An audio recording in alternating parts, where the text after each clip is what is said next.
Today, we're delving into another mysterious missing person case. This story unfolds in a small town in Tennessee, where the disappearance of a beautiful young mother and teacher, Shelly Mook, has left the community baffled. All fingers seem to point towards her ex-husband, Tyler, but this case lacks a crime scene, and Shelley is nowhere to be found. The only pieces of the puzzle are an accidental 911 call and the troubling behavior of a person of interest. Nestled in Shelbyville, Tennessee, a quaint town about 50 miles southeast of Nashville, our story takes root in early 2011. With a population of around 20,000 residents, Shelbyville exudes a small-town charm and a family-oriented ambience that's typical of many such places. In this backdrop, 24-year-old Shelly Moo, a devoted mother and 8th-grade reading teacher at Harris Middle School in nearby Murfreesboro, was navigating life. She had recently moved to a new apartment and was still in the process of settling in. The 28th of February, 2011, a Monday, marked a significant day in her life. Shelley had a few tasks on her to-do list, including a 4:30 p.m. meeting with a handyman at her new apartment to assist with the move. She had also arranged for a substitute teacher to cover her classes until Wednesday that week, signifying her dedication to her profession. Shelley's world revolved around her 6-year-old daughter, Liliana, who she shared with her ex-husband, Tyler. Her affection for Lily was unmistakable, symbolized by a tattoo on her back, a lily with a stem, and the name Liliana on her wrist. However, that fateful Monday, Shelley's plans took an unexpected turn. She had dropped off Lily at Tyler's residence on Old Nashville Dirt Road in Shelbyville between 3:30 and 4 p.m., as agreed.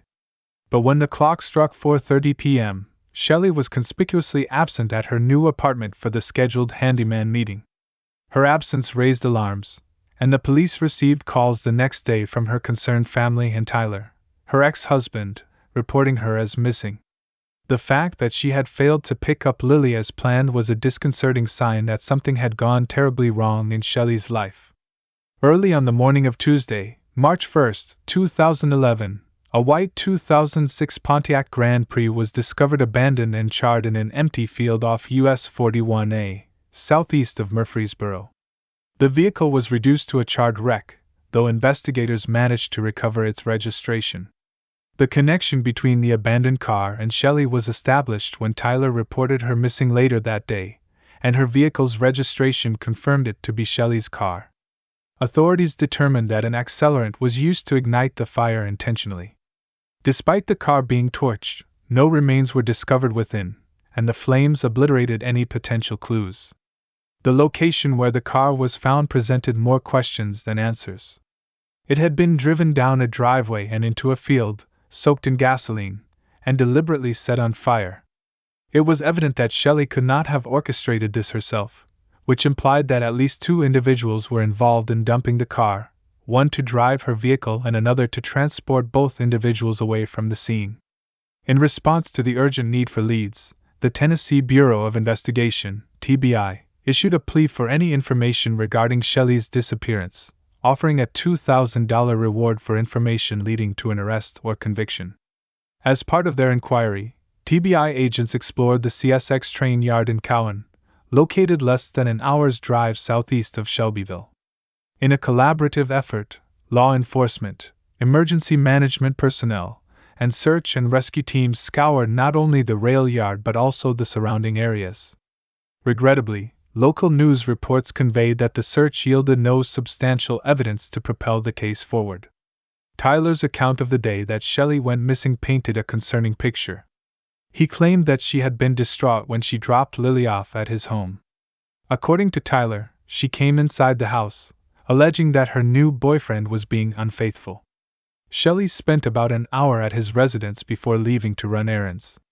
She promised to return before 10 p.m. but missed the deadline, suggesting that something had gone awry.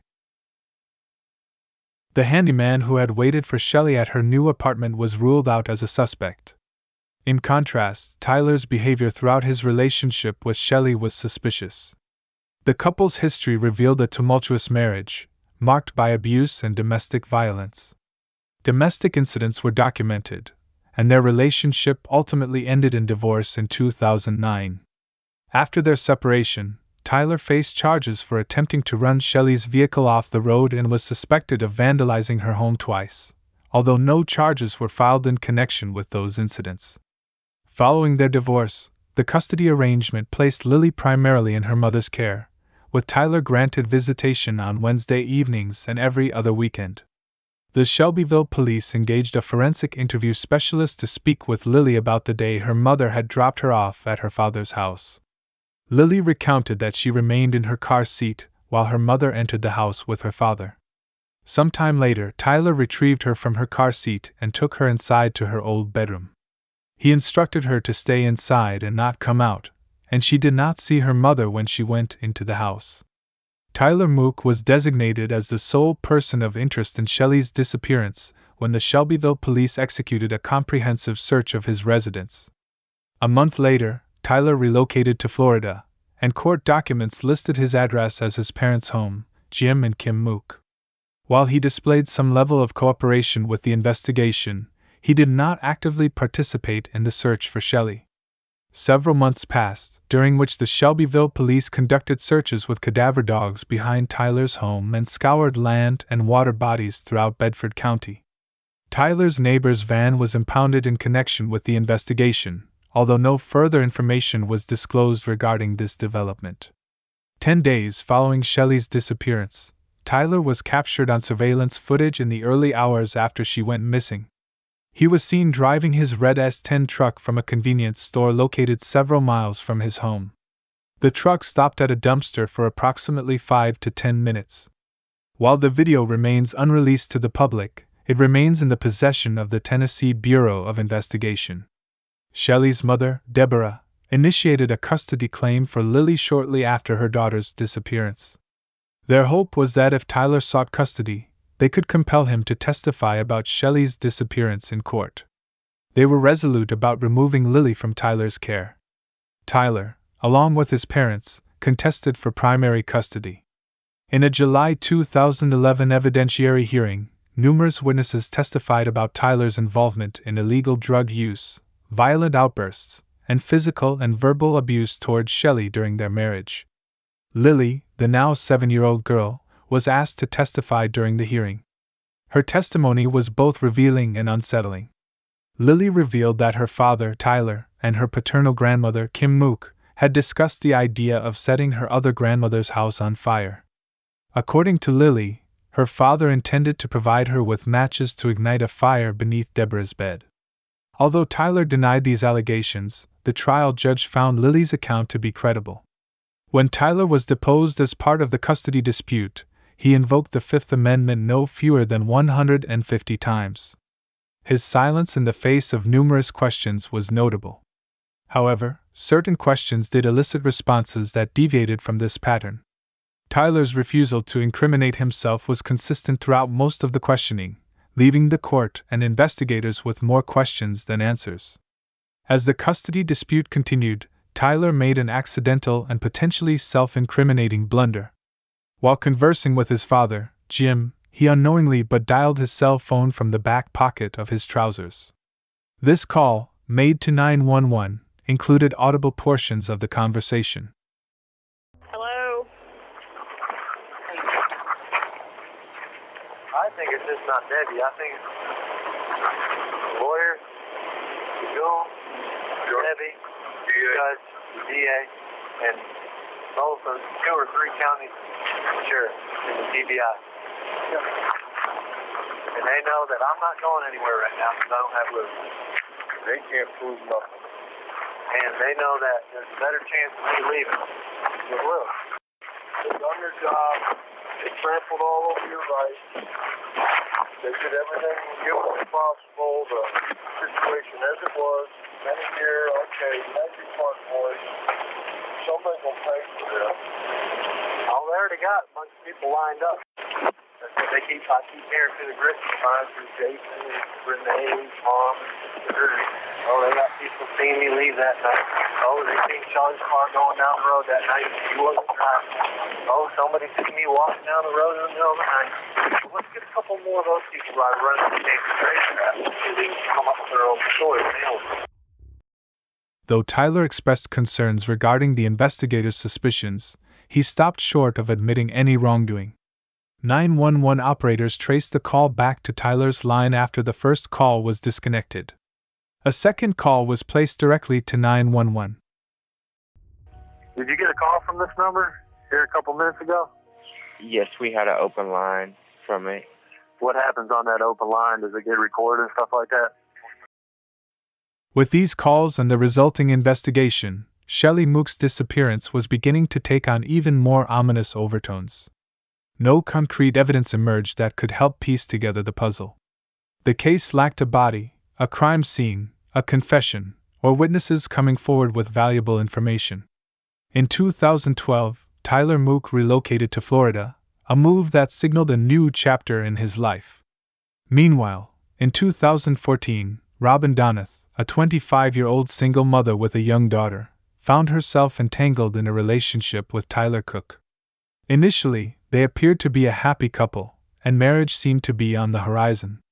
However, Tyler's unsettling behavior began to surface when he showed Robin his new speedboat, proudly adorned with the name Mook Racing. He casually dismissed the boat's label, suggesting that he was only joking and that his real last name was Cook. This revelation set off alarm bells for Robin, who began conducting online research about Tyler. What she discovered was deeply troubling and led her to confront him about Shelley's disappearance. Despite her mother's warning to leave him immediately, Robin decided to stay with Tyler. 2 years into their relationship, Tyler and Robin embarked on a boat ride along the Intercoastal Waterway, accompanied by Tyler's brother Andrew and Andrew's girlfriend, Nicole. Robin arrived slightly later than planned, which clearly agitated Tyler, especially considering that they had already been drinking. As they set off, Tyler's speeding and reckless behavior caused Robin considerable unease.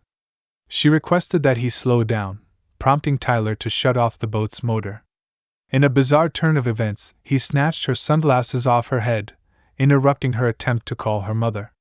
Moments later, Tyler hurled Robin into the water. Initially, Robin perceived it as a joke, but her perception shifted drastically when Tyler leaped into the water and began forcefully pushing her under.